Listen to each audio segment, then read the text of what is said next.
साहद महमूद सुबह पंजाब के शहर बक्कर में रहने वाला 17 साल नौजवान स्टूडेंट जिसके जूते, बैग और एक खत थल केनाल के किनारे से मिला और फिर 3 दिन बाद जाहद की लाश भी थल केनाल से निकाल ली गई।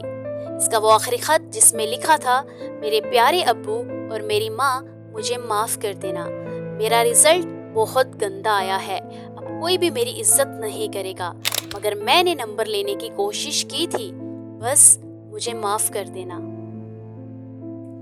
मानूर अब्दुल कुद्दूस सुबह बलोचिस्तान के जिला नोशकी में रहने वाली 20 साल नौजवान ने पंखे से लटक कर सुसाइड कर ली क्योंकि एमडी कैट में वो 3rd अटेम्प्ट भी पास नहीं कर पाई।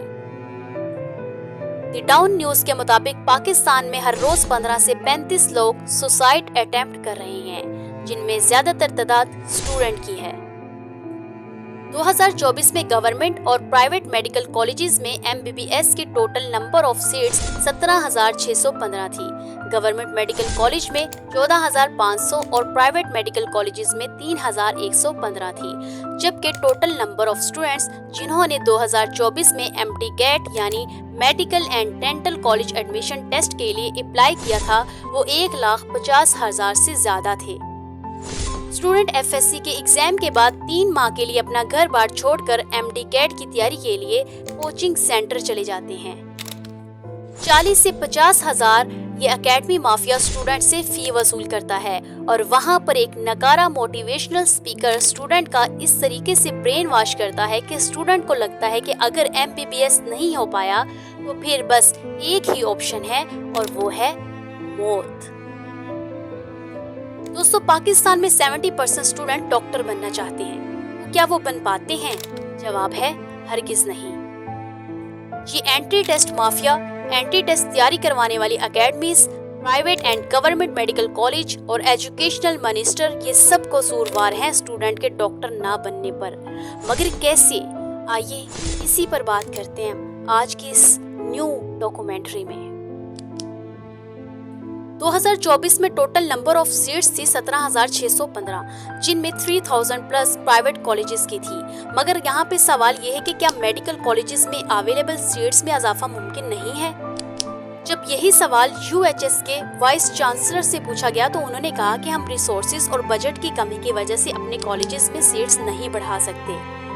मगर अब सवाल यहाँ पे ये उठता है कि ये एजुकेशनल मिनिस्टर हर साल एंट्री टेस्ट से जो इतना पैसा कमा रहे हैं वो कहाँ जा रहा है? क्योंकि ना मजीद न्यू मेडिकल कॉलेजेस बन रहे हैं और ना ही एग्जिस्टिंग कॉलेजेस में सीट्स की तादाद को बढ़ाया जा रहा है। क्योंकि एमटी कैट में एडमिशन के लिए फॉर्म फ्री नहीं है।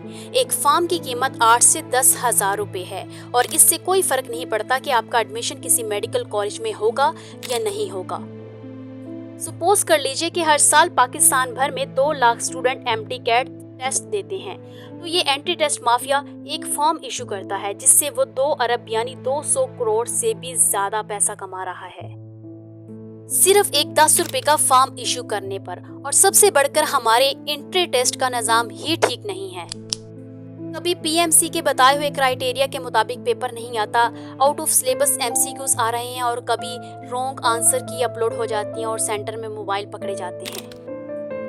और अफसोस की बात यह है कि 2024 में सिंध के शहर कराची में एमटी कैट के 12,000 स्टूडेंट्स के लिए सिर्फ 2 इम्तिहानी मराकज कायम किए गए, जिसमें स्टूडेंट्स का रश लग गया, ट्रैफिक ब्लॉक हो गई और स्टूडेंट्स के 2 से 3 मिनट लेट होने पर यूनिवर्सिटी के इंतजामिया ने टेस्ट में शिरकत नहीं करने दी।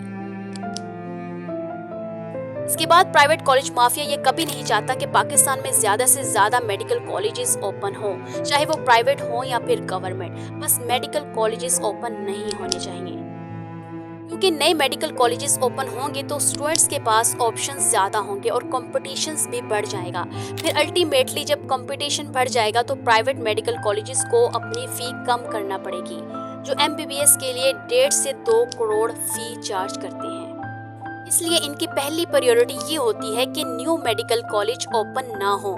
इसीलिए ये चीज़ आपको सुनने को मिलती है कि रिसोर्सेज ना होने की वजह से हम न्यू मेडिकल कॉलेजेस नहीं ओपन कर सकते। इसके बाद अगर हम गवर्नमेंट मेडिकल कॉलेजेस की बात करें तो इनके पास इतनी सीट्स नहीं हैं कि स्टूडेंट्स को अकोमोडेट कर सकें, इतना पैसा नहीं है कि ये न्यू मेडिकल यूनिवर्सिटी ओपन कर सके। मगर हाँ, एक दूसरे की गवर्नमेंट को कैसे गिराना है इसके लिए पैसा है। बाहर के मुल्कों में महलात कैसे बनाने हैं तो इसके लिए भी इनके पास पैसा है। पाकिस्तान में रहकर प्रॉपर्टी कैसे बनानी है इसके लिए भी पैसा है। अगर पैसा नहीं है तो एजुकेशनल सिस्टम के लिए पैसा नहीं है। और अगर हम एंट्री टेस्ट के सिलेबस की बात करें तो एंट्री टेस्ट उसी सिलेबस में से आता है जो स्टूडेंट्स एफएससी के पेपर देकर नंबर ले चुके होते हैं। तो फिर एंट्री टेस्ट कंडक्ट करवाने का क्या फ़ायदा, यानी एक ही काम को दोबारा करने का क्या फ़ायदा। ये सिर्फ और सिर्फ वक्त और पैसे का ज़िया है। क्या ये बेहतर नहीं कि एंट्री टेस्ट को इसके बसीदा निज़ाम को चेंज किया जाए और फिर एक कम्प्रिहेंसिव केस स्टडी का निज़ाम मुतारफ करवाया जाए, नंबर वाला सिस्टम ही ख़त्म किया जाए।